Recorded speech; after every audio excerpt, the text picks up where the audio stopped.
to, or the duty to credit the original person.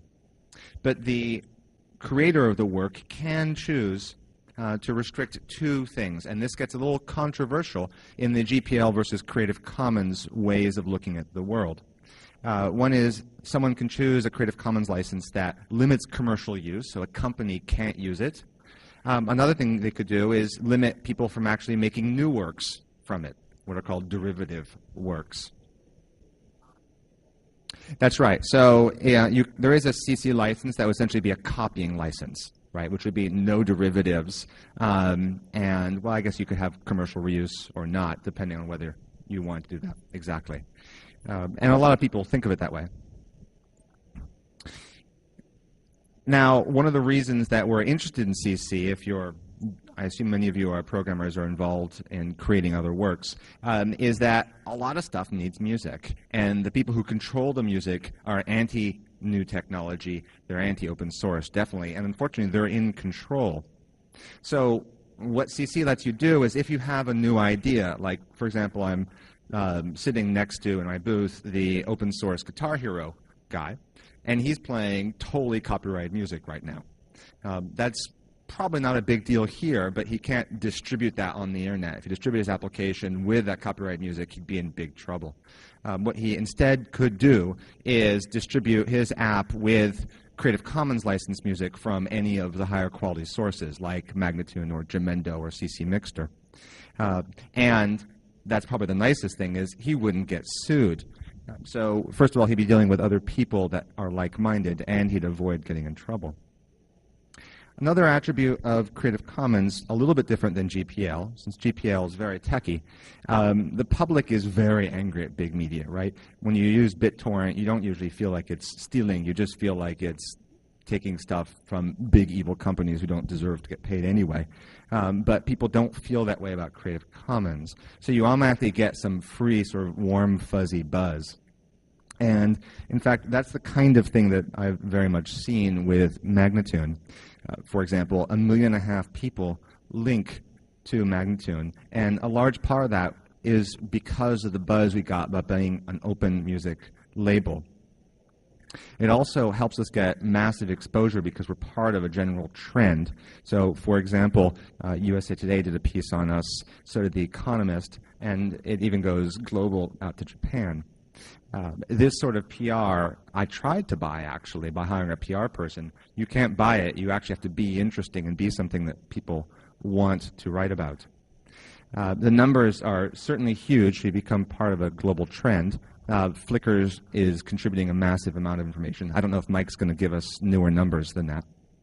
This is pretty interesting about CC. The majority of works licensed are with a non-commercial limitation. I'm going to talk a little bit later about that, how that fits with a GPL kind of philosophy. Thankfully, I think not much has the no reuse. And a viral license, which is share-alike, which is the new work you create, has to have the same license. Interestingly, about 50-50. Not sure what that means if people don't understand it or they don't care that much.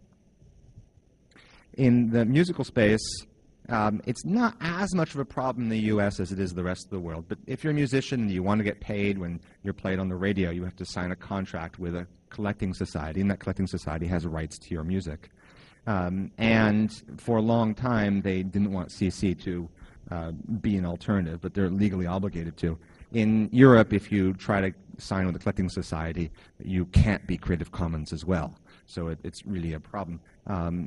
In some ways, it's more of a problem in Europe because the collecting societies actually pay their musicians, whereas here, their formulas are really slanted against small musicians. So you also have the option of simply saying, I don't want to be an ASCAP musician. So some ways you could make money if you wanted to use a Creative Commons license on some work, or you want to use other content. You can help people find the good stuff. It's certainly hard when there's 300 million pieces of content. You can, well, I'll let you read it. Okay. Taking a pause, drinking.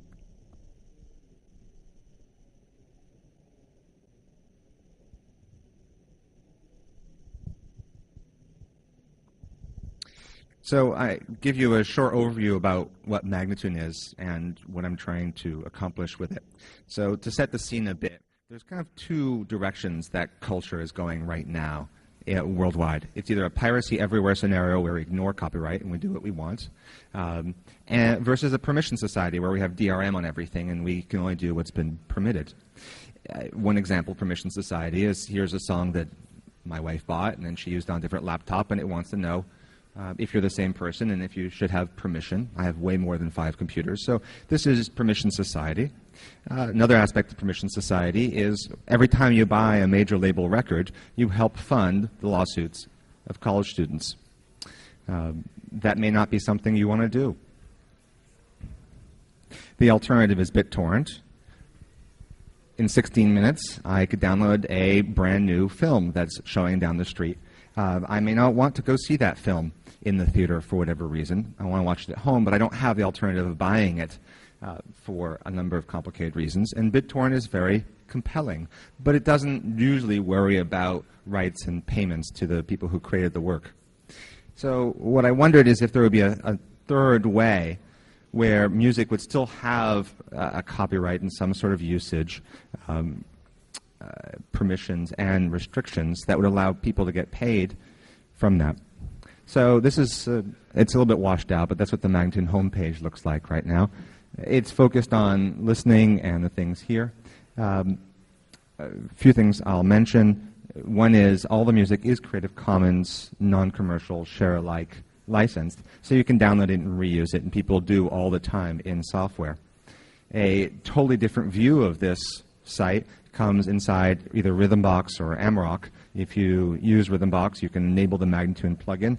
In the new versions of OpenSUSE and Ubuntu, it's on by default. And you can listen to everything on Magnatune for free, either on the website or inside your player. Inside the player, it's all OGG files, OGG Vorbis files, and you can also download them and reuse them in your library. What separates the free versions from the pay versions is simply at the end of each free version, a woman tells you what you just heard. So this was song name by artist name. And you have, under the Creative Commons license, the right to strip that off. But most people don't bother. It's not worth the effort. In fact, it's a lot easier to just buy the album. So if you were to click on a genre like classical, you get a list of albums. There's about 600 albums on the site. I pick one like that. You get a page showing you the people. Now, everything at Magnatune is licensed directly or contracted directly with the musicians. So one of the aspects is we get the bios from them. We also are able to do Creative Commons license because there's no intermediary. If you want to buy, there's this choice, which I think is unique in the world, of do you want a CD or a download. It seems like a strange thing that should not be allowed in the rest of the world, but it is. And then an even odder thing is here you get to pick how much you want to pay for the record. And you can't see quite or hear it, but it says 50% goes to the musician. So please be generous. And what we find is on average people pay $8.50. So while they actually get nothing more for paying anything more than $5, they choose to pay more because they want to support either Magnatune or the musician. They feel good about contributing in that way. Obviously, Radiohead has done this recently. Yeah, go ahead. We cap it because psychologically, people actually tend to stop around 14 to 16, and if you don't have a cap, they tend to go,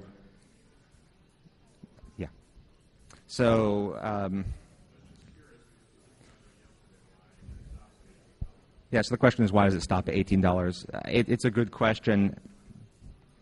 I at one point tried 15 and it would go lower and went to 18. I didn't go beyond 18 because I thought that was getting too high.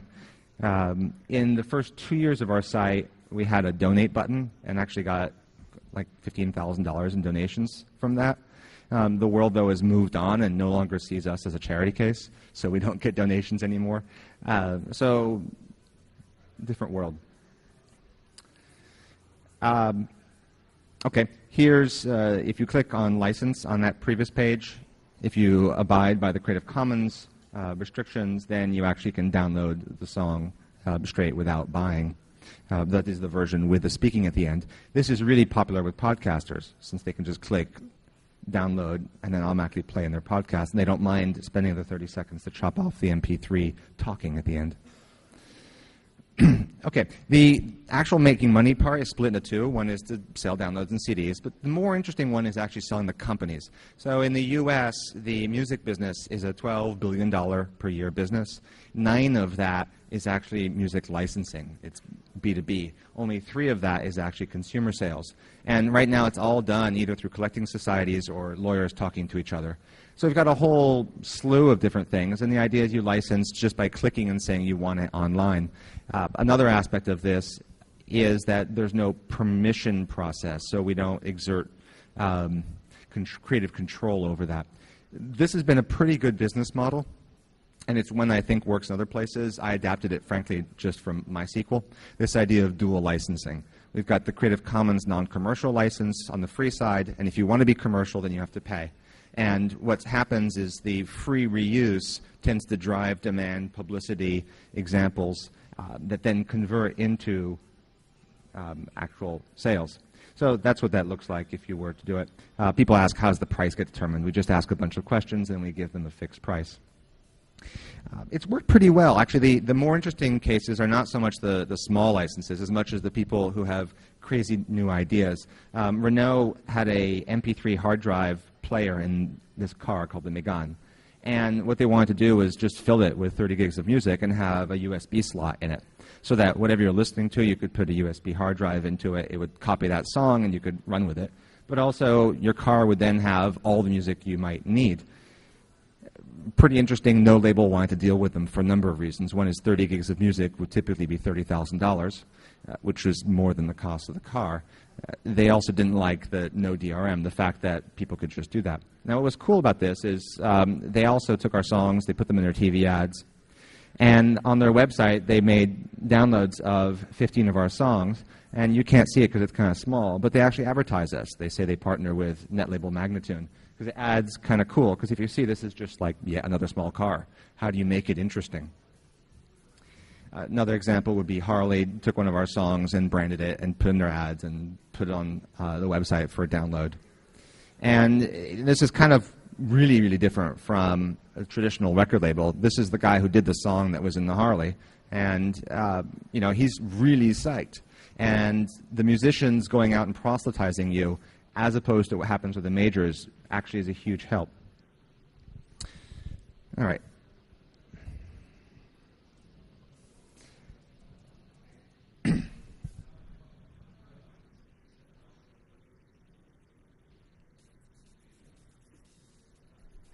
The last part of my presentation is talking about the OSI's definition of open source, which for me was a big inspiration.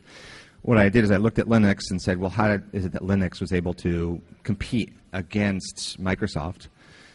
Maybe if I looked at the OSI definition of an open source, which is 10 points, I could find a way to apply each of those to music, and that would be the secret sauce to defeating the major labels. This is where it comes from. It's a great definition. And I'm going to go through the 10 parts and just talk about how it applies to music. Free distribution is fairly obvious, right? It's the right to copy and pass things along on websites. But there is this question, and Stallman made the differentiation very early on between free as in beer versus free as in freedom. And it's my contention that most business models that rely on open source try to tease these two things apart. And they try to give people freedom, but not free beer.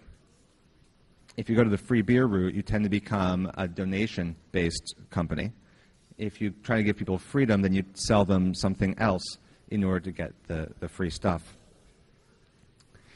The example, obviously, in Creative Commons is this non-commercial license, which gives you the freedom to do anything you want with it as long as you don't make money. But it doesn't give you something free that you can just copy and sell and do whatever you want with. So source code is really problematic in the music space. First of all, there aren't any standards, really. You can give track-by-track WAV files that don't have any effects, and that works, but then you can't recompile it. In other words, you get a song that's got 16 tracks, guitar, drums, singing. How do you reassemble that into the finished track? Well, if you get the raw tracks, you won't have the echo and the other processing that went onto the song, so you have to actually recreate a bunch of the source code. Imagine if you only got the headers when you got source code and not the actual C files. It's a little bit the situation that exists in music. You can go further and maybe just give people the C files and not the headers, but either way, there's always work in recreating someone's music from the source files. The only examples that aren't the case is, for example, software called Reason that has everything proprietary all together, all the effects, all the music, but most people don't use that. Nonetheless, we work a lot with a Creative Commons project called CC Mixter, and about 10% of our music, of our artists rather, have uploaded tracks to Mixter. We do contests, and then often what we do is we pick the best of the remix contest winners, and then we release those on Magnatune as CDs again. It's a big thrill for the musicians to see their music reused and heard in new ways. It's also a way to, frankly, create new music for people to listen to. Derive works. I'm one of those people who would be happier if CC didn't have the no derivs clause, but thankfully it's not really an issue since 2/3 of the people agree with me on that. But if you don't let people make new works from it, I don't think it's open. So you've just got to do that if you want to consider yourself an open license, and certainly as long as you don't put the no derivs clause on Creative Commons license, then you've got that. And this is probably the most, well, I won't say most popular, but it's a very, very popular license in the commercial space. In other words, people who put out things who they want to sell, they throw this license on it because it has a double whammy for preventing people from making money and, you think, abusing you. One is the non-commercial. The other is the share-alike. What this means is if someone, for example, makes a CD with your song, they would have to apply the share-alike license again to the song as it continues on the CD. And they may not want to put a CD out where people can actually copy that song and pass along without paying. That goes for all sorts of other things. There is a hairball, and this is part of the tension between the Creative Commons versus GPL approach. The CC philosophy is very much one of choice, where we want you to choose what your own goals are and what license might work best for you. The GPL is really one license to rule them all, and it has an advantage, which is it has simplicity. Everyone's got the same license, so you can mix source from any GPL license. Now, that's not entirely true now with GPL 2 and 3, and so you're getting some of that feeling. This is an issue in the CC world as well. Some people might choose a non-commercial share-alike license. Some people might choose a commercial is okay share-alike license. Well, you can't mix those two pieces of music because what license would then apply to the new work? And it is a real issue. But it comes at the benefit of letting people choose and not necessarily telling people what to do. So the integrity is basically saying that you can create new works, but you might require people to rename it. This is really important in media because creative people feel very proprietary about their name and their identity, and they might say, it's okay if you do a techno remix of my folk song, but don't say I wrote it. You have to give it a new name and simply credit me as an inspiration. No discrimination is pretty obvious, but it shows up a lot. On the licensing, a lot of musicians say, well, I don't want my music to be used for a George Bush ad. Well, in the open source world, that's kind of tough. That's just the way it is. And I actually think that that's probably a good thing. It is an issue. On the commercial licensing side, what we do is we say on the open source side, you freely can use our music in any way you like, but we won't license to politics or porn. And the reason is those are just too iffy for too many people. But other than politics or porn, we'll do business with you. So fields of endeavor, and this is another one that's similar. I mean, a number of these definitions are close. Okay. This is just a restriction saying the license has to flow through, and this has worked really well for CC and music, simply because if someone makes a film that has our music embedded in it, then their film has to have a CC license. That's great. The artists feel good. It propagates the music and the film, but it also means that if that film wants to go commercial, then they need to get a different license to our music so they can have a non-CC license on their film, because most film studios aren't comfortable having CC licenses on films that are commercially shown. Not specific to a product, that seems pretty obvious. You can't restrict other software. This came out For example, our music is embedded or available inside Rhythmbox and Amarok. That gets then redistributed in OpenSUSE and Ubuntu. Well, you shouldn't require Ubuntu to have a CC license, and certainly that's the way it works. And technology neutral. This has turned out to be pretty handy because most of what we've encountered with Magnatune is opportunities that we didn't think of. By just putting out an open license and letting people use it, first of all, people think, oh, this is cool, this is open, they're flexible. But it also, they don't worry about the legalese, and they just go do it. And then if sometime later they need to talk to you, they can. So the interesting uses have always been that. And for example, Ubuntu is coming out with a mobile version of their OS with a whole bunch of interesting players and such. And it's going to have Magnatune inside it. So the last thing I'll say is comparing Magnatune and Linux. In a way, we're doing the same kind of thing. Magnatune gets about 400 CDs a month, and of that I pick about 3% that I think are the best. And then I package that up and make it look pretty and then pass it out through a distribution system. That's pretty much what happens in the Linux world. You've got the chaos of everyone creating everything, and then you've got these distributions picking the 2-3% that's the best, packaging it, and making it easy to work with. That model of kind of harnessing the chaos, thanks to both an open approach and an open source approach, seems to work and seems to create good things.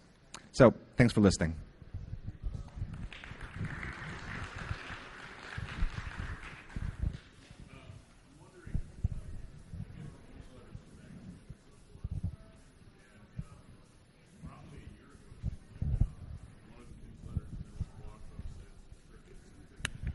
So he's asking about subscription service. One of the things we found with Magnatune is that when I started it in 2003, the business model was people are going to preview on their computer, but they're going to buy a download because they want to either burn a CD or play it on their hi-fi. Nowadays, most people have a computer on their hi-fi. And what's happening is that they're happy to just listen to streams all the time. They'd be happy not to have the woman telling them what they just heard, but they really don't want to buy. And that's been a real challenge for us. In the last 2 years, our audience has tripled, which is great, but sales have remained more or less the same, largely because more people listen for free and less people buy. So the model we're transitioning to, and the short answer to your question is we're only a few weeks away. Currently, I employ one of the Amarok developers, and we also help fund Amarok. And the whole subscription service is done, but it's all in what I call Denglish, because he's Danish. And so I'm in the process of rewriting the Denglish into somewhat proper English. And what this will be is for $10 a month, you can just have complete access to everything via streaming. So you could, for example, use Rhythmbox, have all 600 albums, and just play them commercial-free whenever you want. You don't have to download them. For $20 a month, it's actually $9.18. For $18 a month, it's just totally open access to the whole catalog, and OGGs and WAVs and MP3s and whatever you want. What we found is, while people love Magnatune, we're not really selling them something that a lot of people want. A lot of people want to just listen and not have to deal with the overhead of having files on their computer and transferring them around. No DRM is good and allows them to do that, but they mostly actually don't even want to bother. So that's probably the biggest thing, is we're doing a relaunch in about a month. Thanks. Right. So the question is, well, listening in cars. So there's two subscription services. One is a streaming. One is streaming plus download. If you get the $18 a month one, then you just can download and stick it in your car however you want. However, I think we're probably under 3 years from having always-on streaming internet. And at that point, I don't think anyone's going to want to download much from Magnatune. I think they're just going to treat our library as part of the library in the sky. And what we need to do is figure out how to integrate into the programs people already use, which is why there's efforts to do Amarok and Rhythmbox and also iTunes, and then just treat the music that's out on the net as if it were local. If you want to download it, that's fine too, both no DRM and the permissions to do so. But that's that. One of the things I'm tinkering with is actually an RSS feed of just everything. And then as we put out new albums, we just update our RSS feed, and it just sucks down your computer. And then you don't have to really worry about it.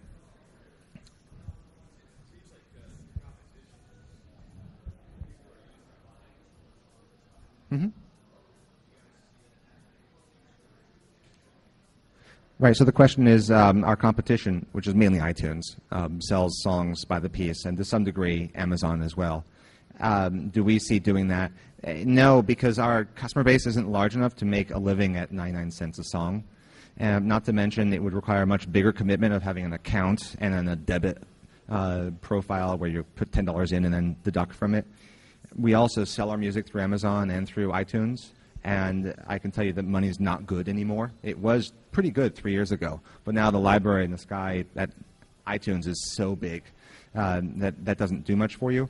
I also think that the buying a song thing is kind of a remnant. I think what people want is just access. And they might want access to those single songs to make their own remixes. And certainly no DRM or download capability lets them do that. I think they're more likely to want to just have at it. And if they want to download single songs, fine. Don't know.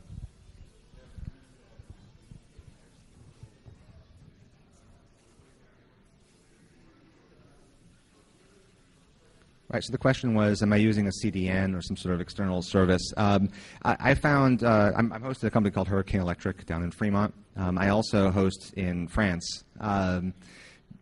The French have these crazy government-subsidized hosting services if you don't mind using a French version of Ubuntu. So I've always hosted ourselves, and we use 200 megabits pretty much constantly. And what I found is using a CDN triples more or less the price per megabyte. So we're running between 40 and 70% of our peak capacity all the time. And if you're going to use more than that 20%, a CDN is not going to be good for you.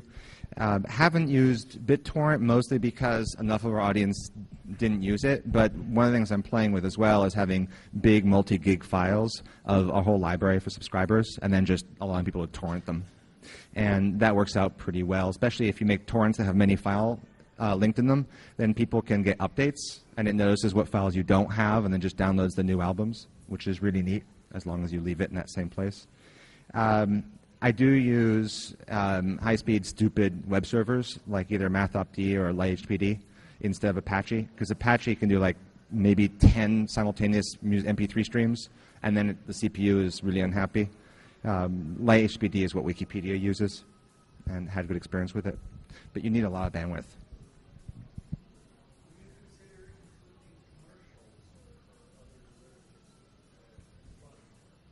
Right. So the question is, would I consider using having commercials to fund the business? I'll say I'll consider, of course, but I think it's a really bad idea. There's no ads on any of the sites I do. One of the things about advertising, and I used to run a website directory that I sold 6 years ago that did ads, is you only do well on ads when you have a lot. So you have to have both a branded site and you have to have a massive audience in order to make any money that means anything. Right now, Magnatune is at a size where we're profitable, and we've got 4 people who get paid and make their salaries from the sales, and half goes to musicians. So I'm pretty happy with that. I also think that the reason we sell music is because people listen while they code. And the most popular genres are usually things that I'm happy to code to, and whether it's classical or new age or world or death metal. Generally, people are listening to music not thinking about buying. They're just listening because they need to have something on, and then something strikes them and they go, that's kind of cool, and I'll buy that. Also had this idea of a business model, which was those people might be people who need to license at some point, and they might go, oh, right, there's that band that I heard on Magnatune, and I saw this license button, what the hell was that? As soon as I throw advertising on that, I ruin that whole feel-good thing, and I now have a real hard time getting people to come. Right now, about 45,000 people a day come to Magnatune, and the average listening time is 2 hours and 40 minutes. So they spend almost half their day at Magnatune, which is a massive amount of listening, and is probably why I'm here at all right now.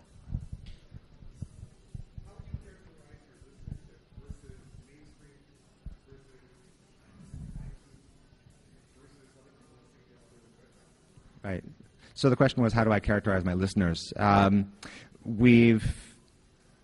Actually, one thing I'll do is a plug. If you go to my blog, yesterday's entry is a case study of us by the Open Rights Group that goes into great detail about our listenership and what we do. And it's CC licensed.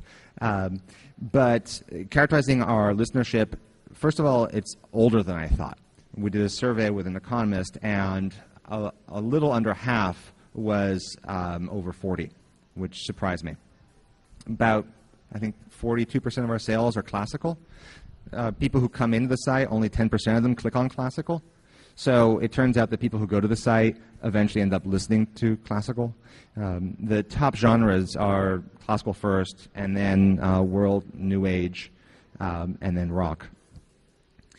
So I think it's kind of more grown-up music, and we definitely don't appeal to what I might call the pirate generation, which just doesn't even really think about buying. Why would you? You get everything for free. They don't go to our site. And I mean, I'm hearing a lot of classic metal here. That's all pretty old stuff, right? We're playing, I think, almost 20-year-old Iron Maiden right before I came on. So that's fine. I'm happy to appeal to those people, especially since they all have jobs and they came in a generation that was willing to pay for music. All right? Any more? Good. Thanks for listening.